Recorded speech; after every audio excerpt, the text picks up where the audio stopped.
Buenas tardes, ¿no? Muy buenos días todavía, ¿sí? Muy buenos días. Eh, Antes que nada, muchísimas gracias a la Cámara de Comercio de Lima, que siempre tiene, la verdad, la gentileza de darme una voz. Yo desde que regresé al Perú, porque viví 23 años fuera, he tratado siempre de, bueno, de dar mi opinión acerca de una serie de temas, justamente tratando de hacer cada vez más pequeña esa brecha entre el mundo allá afuera, las cosas que uno ve y las cosas que aquí en el Perú tendríamos que empezar a trabajar desde hace buen rato justamente para asegurarnos de que el Perú tenga un futuro como el que se merece. Miren, yo quería antes que nada comenzar con un pequeño experimento mental, ¿sí? Quería invitarlos a pensar, imagínense que traemos a un doctor de hace 100 años, ¿sí? Y lo ponemos ahí en medio de la clínica del Gao, de una de estas clínicas fantásticas, etcétera, ¿no? ¿Se imagina cómo estaría? Más perdido que, no sé, que Adán en el Día de la Madre, ¿no? O algo por el estilo, ¿sí? No entendería qué pasa, no entendería todas esas máquinas, etcétera, ¿verdad? Ahora, imaginemos que traemos a un profesor de hace 100 años y lo ponemos en medio de un aula, aquí hoy día. Estaría comodísimo, ¿no es cierto? ¿Sí? Le cambió la pizarra de repente, ¿no? De repente hay un blackboard, algo por el estilo, pero más allá de eso no, ¿verdad? Porque él reconocería, ¿sí?, su papel central como aquella persona que está en esa aula, ¿para qué? Para impartir conocimientos, ¿no? Porque claro, porque en su lógica el conocimiento es como una especie de stock, ¿no? Una especie de hay un stock, ¿no? Uno puede ir sacando, y yo voy dando y voy trasladando a estos alumnos, ¿verdad?, el conocimiento, y los alumnos están allí para tomarlo, ¿sí? Y nada más. Más o menos así como funciona hoy en día, en la mayoría de casos, la educación en el Perú, incluso la educación universitaria, ¿no? Donde nuevamente hay alguien que imparte conocimiento. El problema es que el conocimiento no es un stock. O sea, hace algunos años que pensábamos que Plutón, ¿no? Plutón se dice, ¿no? Yo estoy hablando en inglés, ya Pluto, ¿no? Que Plutón era un planeta, y resulta que es una roca de hielo muy fuerte, ¿verdad? ¿Sí? Y pensábamos que los agujeros negros no existían, y ahora los hemos visto en fotografía, ¿sí? Es decir, el conocimiento es algo que va cambiando día a día, no es un stock. Entonces, ¿cómo impartir un stock? ¿Sí? Eso es uno, ¿verdad? Luego, es evidente que en unas circunstancias en las que la ciencia, la tecnología va cambiando y va acelerándose realmente, ¿sí?, lo importante allí es que quienes aprendan, en realidad tengan la capacidad de aprender a aprender, ¿sí? Entonces estamos hablando de contextos realmente distintos. Yo lo que quería era justamente, comenzando con este pequeño experimento, creo que ya todos ya me entendieron dónde voy, ¿no es cierto? ¿Sí? Porque claro, en el tema médico, en la medicina, sí que ha habido una revolución extraordinaria. Hoy en día hay hasta robots que entran, ¿no? Y no sé, hacen todo tipo de operaciones. Creo que el señor Iben Beckler, por ejemplo, no va a estar aquí con nosotros porque va a tener una operación que hace, no sé, 30, 40 años era vista como de alto riesgo, hoy en día es casi rutinaria. Le van a poner un marcapaso, ¿no?, para ver cómo va el amor, cómo va el corazón, ¿no? ¿Sí? Claro, eso es una revolución. Nosotros estamos viviendo desde hace rato una verdadera revolución industrial, tecnológica, del conocimiento, pero también una revolución de carácter social, ¿sí? La globalización está aquí, lo querramos o no lo querramos, ¿sí? Hace unas semanas todo el mundo ha estado, bueno, no todo el mundo, no sé si ustedes, pero por lo menos yo he estado pegado ahí viendo Juego de Tronos, ¿no? Te dicen, Juego de Tronos, bueno, de repente algunos no lo conocen, pero lo que quiero decirles es que hoy en día hasta una serie de televisión se convierte en un evento mundial. En el año 90, si más no recuerdo, lanzaron la película Die Hard, ¿no? Duro de matar, creo que se traduce, ¿no?, con Bruce Willis, ¿sí? Y se exhibió de manera notoria en 4 países a la vez, ¿ya? Hoy en día, cualquiera de estas películas se exhiben de manera inmediata en todo el mundo, ¿sí? Porque claro, el mundo se ha convertido realmente en algo plano, ya no es distinto. Y eso que sucede a nivel cultural, sucede sobre todo ahora a nivel de la producción. Cuando ustedes ven sus teléfonos, yo veo por ejemplo aquí este iPhone, no es Huawei, es iPhone, por si acaso. Este producto es el mismo en China, es el mismo en Japón, es el mismo en Filipinas, es el mismo en Costa Rica, es el mismo en Bolivia, es el mismo en Ghana, ¿verdad? Es decir, hoy en día vivimos una sociedad, una economía en la que hay productos que son realmente globales y que son diseñados para consumidores globales y que son hechos por compañías que son realmente globales y que no necesitan ser muy grandes, ¿ah? Porque hoy en día cualquiera de ustedes puede armar una pequeña empresa chiquita, ¿sí? Y venderle al mundo a través de la internet, ¿sí? Y vender no solamente productos, sino vender ideas, ¿verdad? Vender servicios, etcétera. Entonces lo que le estoy diciendo es que el mundo vive ya desde hace rato una verdadera revolución del conocimiento, ¿sí? Y el pequeño problema que empieza a existir, empieza a hacerse cada vez más evidente, ¿no? Es que en esta revolución, como en toda revolución, van a haber ganadores y van a haber perdedores, ¿sí? Los ganadores son aquellos que se han preparado para esta guerra y los perdedores, los que no se han preparado para esta guerra. Entonces, por ejemplo, cuando uno ve el tema del empleo hoy en día en el Perú y dice, qué increíble, tenemos que importar trabajadores, ¿no? Para manejar, por ejemplo, grúas esas gigantescas, etcétera, o en esas grandes gasoductos, ¿no? Hemos tenido que traer gente de Colombia, de Puerto Rico, etcétera, ¿no? Y dice, ¿por qué? Si a la vez hay desempleo, hay subempleo, ¿verdad? Bueno, porque ciertos empleos requieren habilidades para los cuales a nosotros, a nuestra generación, no nos prepararon, ¿sí? Esa es la verdad, así simple y sencilla. Entonces, claro, a mí me pidieron en principio que hablara un poco sobre los retos educativos al 2021. La verdad es que yo no soy experto en educación, no soy un experto en educación, yo lo que sí puedo decir es que, tampoco soy experto, pero soy un buen observador de lo que sucede en el mundo y tengo quizás la habilidad de poder señalar algunos puntos sobre algunas IES que son necesarias, ¿no? Para orientar la política. Por eso que en algún momento tuve justamente una posición en el gobierno de ese tipo, aunque no me escucharan, porque eso pasa en el Perú, ¿no es cierto? Y así que en ese sentido, mi tarea hoy en día es un poquito distinta. Yo no quiero hablar del Bicentenario, no quiero hablar de la política educativa del 2021, porque el 2021 ya fue, ¿ok? Si queríamos hacer algo para el 2021, tendríamos que haber empezado hace 10 años o 12 años, ¿ok? Lo que podamos hacer es simplemente, no sé, vamos a tener fuegos artificiales, cosas por el estilo, pero realmente cambios sustantivos, que uno diga, miren, el 2021 marcó un cambio de época para el Perú, no, se nos pasó ese tren hace rato, ¿sí? Y si ustedes revisaran, por ejemplo, la experiencia de hace 100 años, cuando el Perú cumplió 100 años, ahí sí que hubo un cambio de época. Porque claro, veníamos de una guerra, la guerra del Pacífico, destructora, terrible, ¿verdad? Pero después descubrimos que podíamos reinventarnos, nos reinventamos y el 1921 fue un año que marcó la modernidad en el Perú.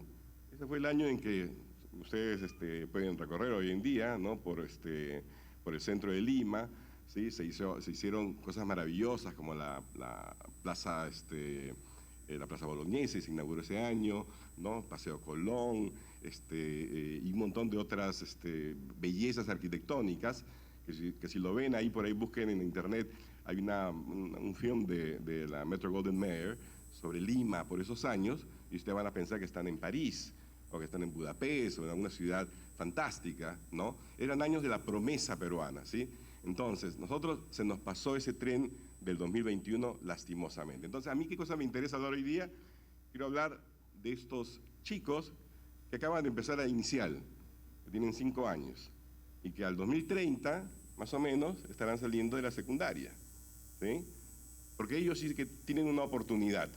Si nosotros hoy en día nos ponemos las pilas y realmente entendemos qué tipo de estudiantes necesitamos formar para que sean realmente capaces de progresar en una economía cada vez más compleja, cada vez más competitiva, ¿sí? Donde ya la competencia ni siquiera es entre un colegio de aquí y otro colegio de allá, no. La competencia es entre los estudiantes del Perú y los estudiantes de Malasia y los estudiantes de Puerto Rico y los estudiantes del mundo, ¿sí? La competencia es global. Entonces, ¿cómo hacemos para tener efectivamente una educación de clase mundial que prepare ciudadanos, ¿sí?, para ese tipo de sociedad? ¿Ok? Eso es lo que yo quiero hablar. Y para eso, bueno, tengo algunas cositas, ¿no? Primero, esto no es mío, esto es de alguien más, porque hay un montón de personas en el mundo que están tratando de entender y cómo hacemos, qué tipo de habilidades van a necesitar los estudiantes, ¿verdad? Pero claro, la educación en el pasado estaba hecha para una economía, y perdone que predomine lo económico, pero predomina, lo quieran o no, y de alguna forma determina también lo social, ¿okay? O hay una interacción muy estrecha entre ambos, ¿no? Entonces necesitamos jóvenes que tengan hoy en día la habilidad, por ejemplo, habilidades, cualidades personales muy sencillas, como la curiosidad, ¿no? Que no sean aquellos chicos pasivos como éramos nosotros, porque nos forzaban, ¿verdad? Que no cuestionaban ni la autoridad. No, por el contrario, se necesitan chicos que sean capaces de cuestionar, que sean capaces de investigar por sí mismos, que sean capaces de argumentar, que sean capaces de liderar, que sean capaces, ¿no?, de tener una conciencia social y cultural muy fina.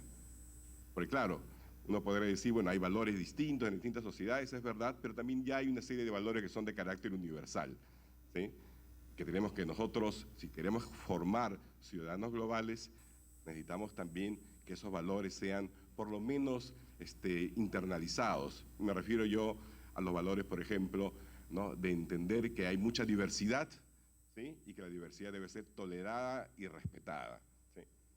Pero así como se necesitan cualidades personales, también hay una serie de competencias que van a tener que tener. Pensamiento crítico. Es una cosa aparentemente etérea. Uno dice, ¿qué es eso de pensamiento crítico? Bueno, les cuento, fíjense. Yo he tenido la suerte de educarme tanto en el Perú como en Gran Bretaña, ¿sí? Y hoy en día soy tutor de estos programas dobles que hay entre la Universidad de Londres y algunas universidades en el Perú, en mi caso en la Universidad de Lima, ¿no?, donde los chicos del último año realmente tienen la posibilidad de, a medida que van terminando sus estudios, empezar un bachillerato que es reconocido, mejor dicho, es el bachillerato de Londres, de la Universidad de Londres, es exactamente igual, ¿ok? Pero claro, los chicos al principio tienen un problema muy grande, que mientras su formación aquí local los lleva, por ejemplo, a la memorización, a la repetición, al poco análisis, más bien al conocer, o sea, el modelo clásico, ¿no? ¿Sí? Dame el stock de conocimiento que yo tengo que absorber. Cuando entran al curso a seguir, digamos, este programa como si estuvieran en Londres, porque además también lo dicto en inglés, se dicta en inglés, ¿no? O sea, realmente uno entra ahí y eso es, this is London, ¿no? Es otro mundo, ¿verdad? Y también lo que se les exige es distinto. Y ahí empiezan los problemas, porque esto de pensamiento crítico, que es tan importante, que es fundamental en la educación moderna, ¿sí? En la Universidad de Londres, por ejemplo, así es una de las principales competencias que hay que enfatizar. Los chicos no lo entienden. Y la verdad es que ahí y estoy hablando de los mejorcitos, ¿ah? Porque los chicos que hacen esto son los que tienen una motivación, una capacidad de aprendizaje extraordinaria, realmente yo los admiro, ¿sí? Mucha dedicación, y sin embargo les cuesta. Pero bueno, esta es una competencia clave para la economía del siglo XXI. De igual manera, la creatividad, ¿sí? Hace poco he visto un muchacho de 18 años que ha desarrollado una forma de detectar cánceres tempranos, ¿no?, a los 18 años. ¿Ok? ¿Sí? Y como eso se necesitan más. Y aquí en el Perú hay muchísima creatividad. Lo que pasa es que esa creatividad tiene que ser impulsada, tiene que ser, no sé, consentida, tiene que ser mimada, porque la creatividad es lo que cambia el mundo. Cuando ustedes dicen, el iPhone, por ejemplo, ¿por qué cambió el mundo? Cambió las telecomunicaciones, las comunicaciones. ¿Saben por qué?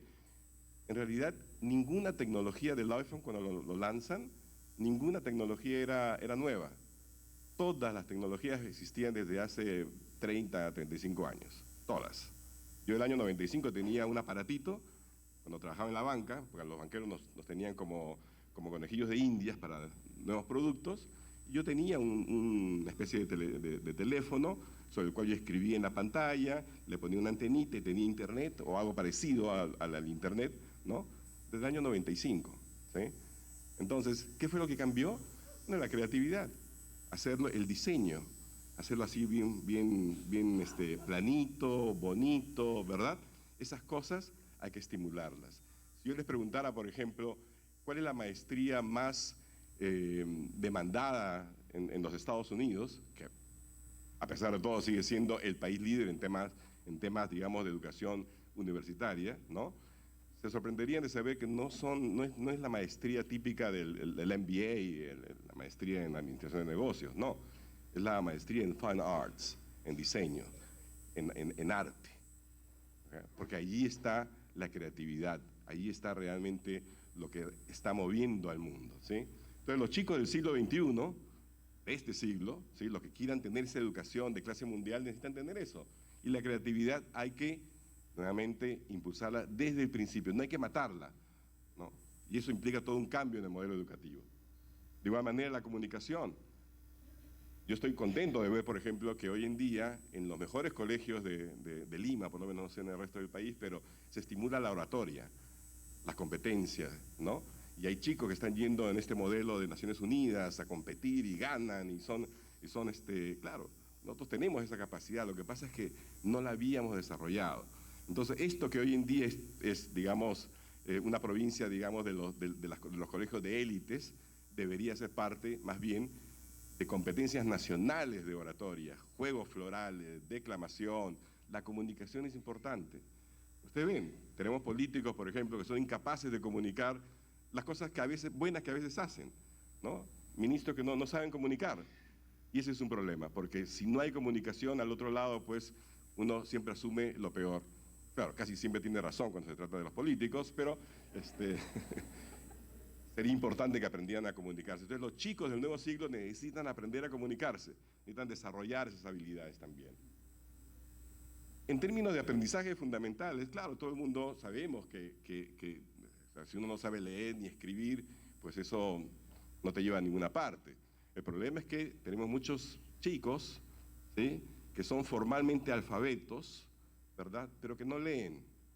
Y eso es peor todavía, porque teniendo la capacidad no lo hacen, porque no hay un ambiente de estímulo a la creatividad, ¿no?, ligada a estas habilidades básicas de lectura y comprensión, etc. Y eso es importante, y la aritmética también es importante, ¿sí? Pero más importante que todo eso es entender cómo esas habilidades se relacionan con el mundo, con el día a día, con la vida real. Yo les digo, por ejemplo, fíjense, entre las diferentes cosas que hago también enseño finanzas, ¿no? Y ustedes dirán, este señor es medio loco, pero sí, hago varias cosas, ¿no? Y cuando tengo alumnos de finanzas, estoy hablando de gente que está haciendo maestría en finanzas, ¿ah? Y les pregunto, a ver, ¿quién tiene AFPs? Y casi todos levantan la mano porque, claro, para la maestría normalmente son gente que trabaja, que está empleada propiamente, ¿no? Y después les pregunto, ¿saben en qué fondo están? Bueno, la mayoría saben, más o menos, ¿no? Ustedes saben que hay 3 fondos, ¿no? Fondo 1, 2 y 3, ¿verdad? El fondo 1 es el más conservador, el fondo 2 es el medio y el fondo 3 es el más atrevido, ¿no? ¿Sí? Bueno, y cuando les pregunto, ¿y en qué fondo están los más jóvenes? Fondo 1 o fondo 2. Los mayores, fondo 2 o fondo 3. Y ustedes dirán, ¿y eso? Bueno, eso significa que no saben nada de finanzas, ¿sí? Porque es el mundo al revés. Porque los señores mayores o las señoras mayores deberían estar en el fondo conservador, porque tienen que conservar algo, lo que ya no tienen mucho tiempo, ¿sí? Y al contrario, los jóvenes tienen todo el tiempo del mundo, porque tienen 30 años, 20 años para trabajar, así que se pueden dar el lujo de perder, porque después eventualmente van a ganar, etc. Y eso a mí me revela algo, ¿no? Me revela que gente que ha estudiado 12 años en educación formal, 5 años en universidad, 1 año o 2 años más en la maestría, fíjense cuántos años de estudio y sin embargo cosas tan sencillas como esas no las saben.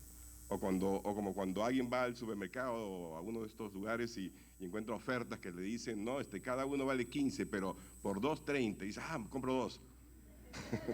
¿Sí? O el hecho de que más del 40% de los ahorros están bajo el colchón todavía, hoy en día. Y esto no es broma, eso son estadísticas, ¿sí? Pero es un país que en ese camino está mal. ¿Y cómo lo sabemos? Bueno, hay unas pruebas internacionales como PISA, ¿no? Donde también se está midiendo el tema de la alfabetización financiera, ¿sí? Y desafortunadamente ocupamos el último puesto. Entonces yo les pregunto, en los colegios les enseñan cosas básicas como por ejemplo, a los niños, cada quien tiene su pequeña libreta de ahorros. Yo cuando era niño, alguna vez fue niño, ¿sí? Tenía mi libreta de ahorro, ¿sí? Y le ponía sus 10 soles y yo veía cómo iba mi cuenta, ¿sí? ¿Ok? Iba, interés. Chiquito, ¿ah? Entendí lo que era el interés y esas cosas, ¿no? Y eso, claro, los bancos que a veces no entienden que tienen un papel también importante en la sociedad y que por lo tanto deberían compartir, ¿sí? Decía, no, muy caro administrar estas cuentas chiquititas, ¿no? ¿Sí? Las cerraron, ¿no? Cuando deberían estimularla para que los chicos desde muy chicos, ¿sí? Entiendan la importancia del ahorro. Somos un país de jóvenes, ¿sí? Pero como verán en esta sala, ya no tan jóvenes, ¿sí? Empezamos a ser un país más bien de gente de edad mediana, ¿sí? Y a mí eso me preocupa, y me preocupa muchísimo. ¿Por qué? Porque la gran mayoría de personas no ha ahorrado para el retiro, ¿sí? El tema del ahorro previsional es simplemente el lujo que se pueden dar 3 de cada 10 personas que trabajan en el Perú, ¿sí? Entonces tenemos problemas de esa naturaleza. Entonces a los chicos hay que prepararlos desde ya, porque este mundo que a nosotros nos agarra más o menos, ¿sí? Para ellos va a ser total y absolutamente fundamental. Ahí sí no hay tutía, ¿ok? Tienen que saber, tienen que tener una formación también financiera, básica, pero fundamental. Y también una alfabetización cultural y cívica. Ustedes dirán, pero usted está hablando del futuro y se refiere a cada rato a su experiencia de niño. Sí, pues porque la verdad es que había cosas que hacíamos bien, ¿no? La educación cívica era muy importante. Yo fui a un colegio público, pero Adolfo Labarte en La Victoria, ¿no? Y ahí el lema era, todo labartino es un caballero, ¿sí? Y bueno, si algo me describe, creo, es eso, ¿no? Ser labartino, más o menos, creo, por lo menos es lo que me han dicho. Hay que ser caballeros, hay que tener ciertas cualidades cívicas, ¿no? Que implica el amor a la patria, que implica el amor a la familia, y esas cosas de las que tanto nos quejamos hoy en día que hacen falta. Pero eso se va desde temprano, desde el colegio, ¿sí? Entonces esas cosas que fueron descartadas, hoy en día están siendo rescatadas como valores fundamentales para tener una educación de clase mundial en este siglo XXI. El problema es el siguiente, todo lo que yo acabo de describir, voy a retroceder mejor, a ver, ¿cómo se me dijeron? Ahí está. Todo lo que acabo de describir, estas habilidades, ¿sí? Son habilidades del siglo XXI, también se les llama habilidades con enfoque de futuro, ¿ok? Estas habilidades con enfoque de futuro son las que deberíamos estar monitoreando, así de manera permanente, para saber cómo nos va, cómo nos está yendo en esta tarea enorme de formar a los chicos para el nuevo siglo, ¿ok? Pero como bien lo dijo un expositor hace un rato, ¿no? El gran problema son las métricas. ¿Cómo hace uno para saber, bueno, y qué indicador debo seguir, verdad? Por suerte, hay indicadores internacionales, como por ejemplo, ahora viene, este de aquí que se llama, en inglés es el Worldwide Educating for the Future Index 2019, ¿okay? Que es el índice de educación a nivel mundial, ¿no? El índice que mide justamente estas habilidades de futuro, ¿ok? Esto ha sido trabajado por el The Economist Intelligence Unit, que es la unidad de inteligencia económica de la revista The Economist, donde yo tuve, por ejemplo, la gran suerte de trabajar durante un par de años cuando era muy joven en Inglaterra, ¿no? Bueno, ellos hacen un seguimiento así sistemático de los países para saber en qué medida el sistema educativo de cada uno de estos países realmente está impulsando la formación de los chicos con estas habilidades de futuro. Y lo hacen a través de 21 indicadores, ¿ya? 21 indicadores que están divididos en tres temas o en tres categorías temáticas. Una que mide básicamente cuál es el ambiente en términos del diseño de políticas educativas, ¿sí? El otro es, bueno, el propio ambiente de enseñanza, ¿sí? O sea, el ambiente de enseñanza, es decir, la formación de los profesores, la currícula y todo eso, ¿realmente impulsa este tipo de habilidades, sí o no? Y finalmente, los factores de carácter socioeconómico, ¿no?, que nos hablan sobre nuestra realidad socioeconómica en comparación con las habilidades que se requieren para esta economía del nuevo siglo, y entre ellas, por ejemplo, temas tan sensibles como la corrupción. Porque claro, si en un país la corrupción es vista, aceptada, normalizada, etcétera, entonces ¿cómo le podemos decir a los chicos en el colegio, mira, la corrupción es mala, ¿no? Tiene que haber una correspondencia entre ese ambiente socioeconómico y el tipo de habilidades con enfoque de futuro que se requieren. Bueno, este tipo de índice es el que nos puede ayudar para poder nosotros saber cómo lo estamos haciendo, qué tal nos va, ¿ok? Y claro, yo les digo, ¿qué tal nos va? Y no nos va muy bien, según ese índice, ¿ya? Nosotros ocupamos el puesto 34. Seguramente alguien me dirá, pero a ver, miren, ¿quién está primero? Finlandia, segundo Suiza, tercero Nueva Zelanda, Suecia, Canadá, como siempre los ricos, ¿no? ¿Sí? Pero no es así, porque hay países aquí en la lista que no son tan ricos. Por ejemplo, Chile. Porque Chile en comparación pues tiene un ingreso, no sé, hoy en día debe ser de $20 y tantos mil anuales, pero eso no se compara con los 60 y tantos mil de Singapur, etcétera, ¿no? Y sin embargo está en el puesto 13, ¿no? O el propio México y Colombia y Costa Rica, que tampoco son tan ricos y sin embargo están en una posición mucho mejor que España, que es sensiblemente más rica, ¿verdad?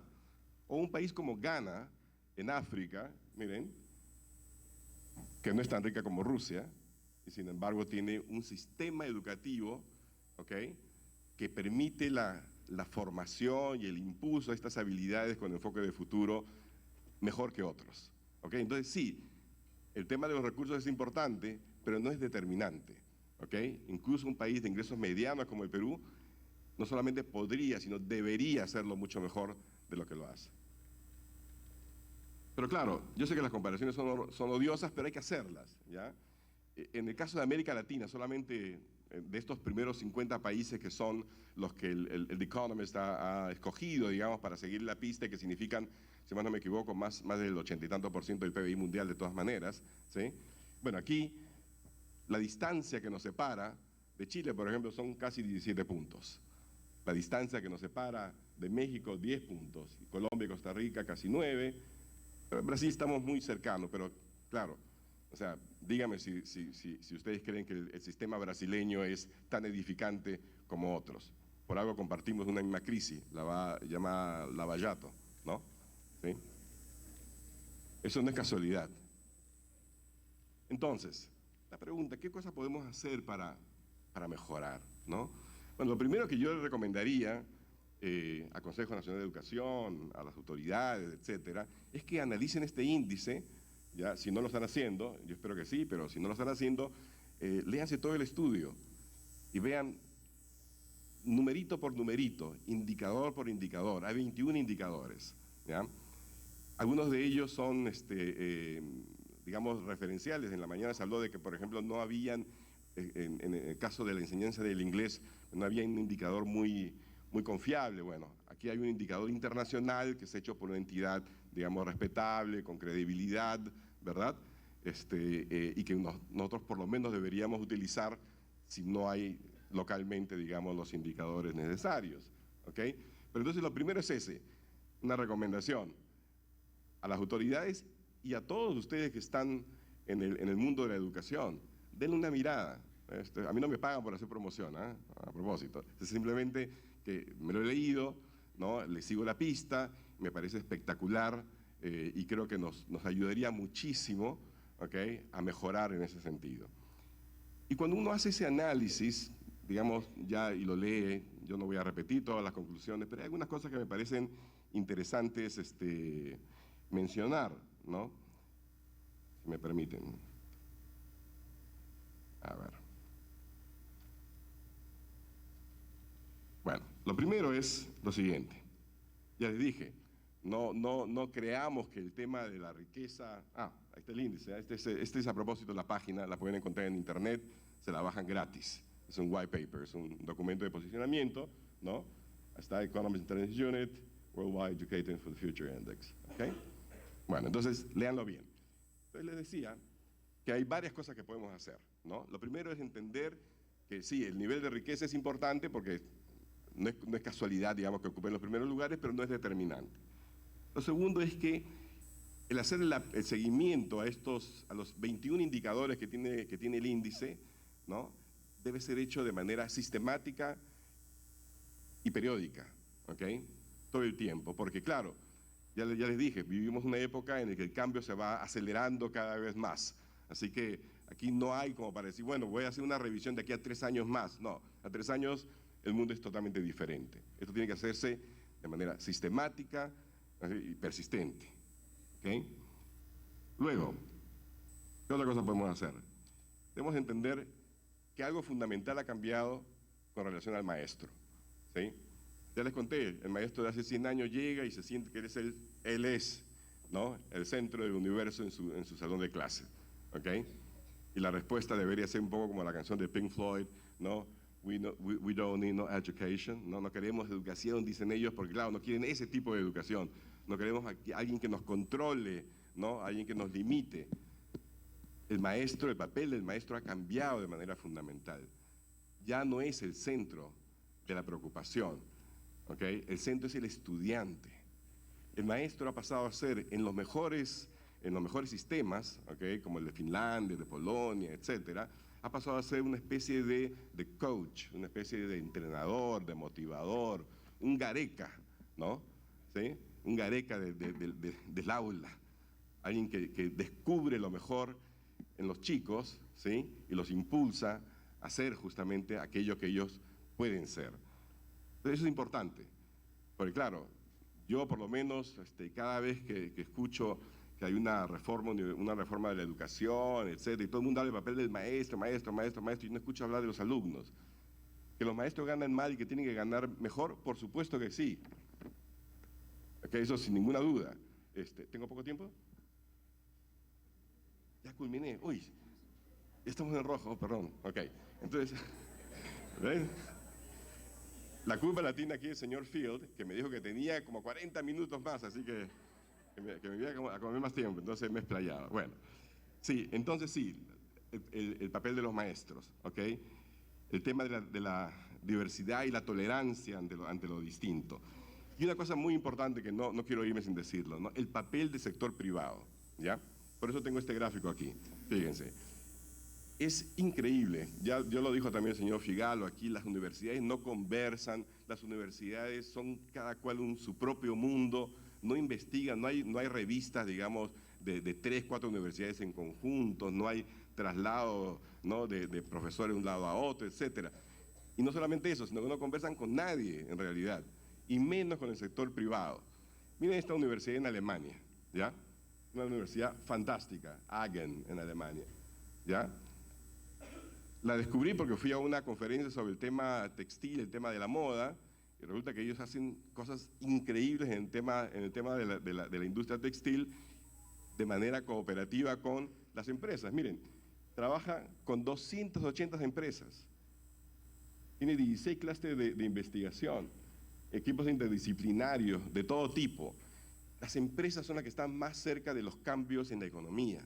Son los que deberían ayudarnos, por ejemplo, a desarrollar currículas, ¿no?, más inteligentes, ¿sí?, a desarrollar cursos necesarios, ¿ok?, más cercanos a la realidad. El sector privado no es el enemigo de la educación. Claro, en el Perú, por supuesto, como siempre, las cosas han ido a extremos y hemos tenido pues, participación privada, ¿no? que ha aumentado el acceso, pero sin ningún tipo de control de calidad, ¿verdad? Por eso que hemos tenido Universidad de Chatarra y por eso bienvenida a la SUNEDU, ¿ok? Para poner, digamos, controles de calidad, pero también espero que sin ideologías, porque a veces siento que también ya hay toques ideológicos ahí, no, que sean un control de calidad, ¿sí? Pero que tengan la flexibilidad suficiente, ¿ok? Como para entender que el sector privado y las empresas privadas deberían tener un papel también en el diseño, digamos, de las currículas, etcétera, ¿ok? Lo último, este es el tema del inglés, que no hay efectivamente indicadores locales, pero hay indicadores internacionales. ¿Y qué nos dice? Miren, en el caso del Perú, hemos ido del puesto 39 al puesto 59. Para abajo es peor, ¿ok? O sea, ha habido un deterioro relativo cada vez más en nuestra capacidad de comunicarnos. Y uno dirá, y esto tiene un impacto, tiene todo el impacto del mundo. Cuando Intel, la compañía que hace los chips, decide irse a Costa Rica, ¿saben cuál es el factor decisivo de su inversión de miles de millones de dólares? Que los costarricenses hablan inglés. ¿Ok? Eso no es casualidad. El inglés, les guste o no les guste, es la lengua franca del siglo XXI y lo va a seguir siendo por un montón de tiempo. ¿Ok? Así que los programas de educación, digamos, bilingüe, deben ser enfatizados porque ese es un factor súper competitivo y una habilidad esencial para tener una educación de calidad del siglo XXI. Y finalmente una reflexión. A los chicos, los que son profesores, ya no les pregunten qué quieren ser. Pregúntenles sencillamente, dime, ¿qué problema quieres resolver tú en el mundo? Y van a ver cómo vamos a lograr rápidamente chicos con una visión totalmente distinta, competitiva, que va a hacer del Perú un país grande. Muchísimas gracias.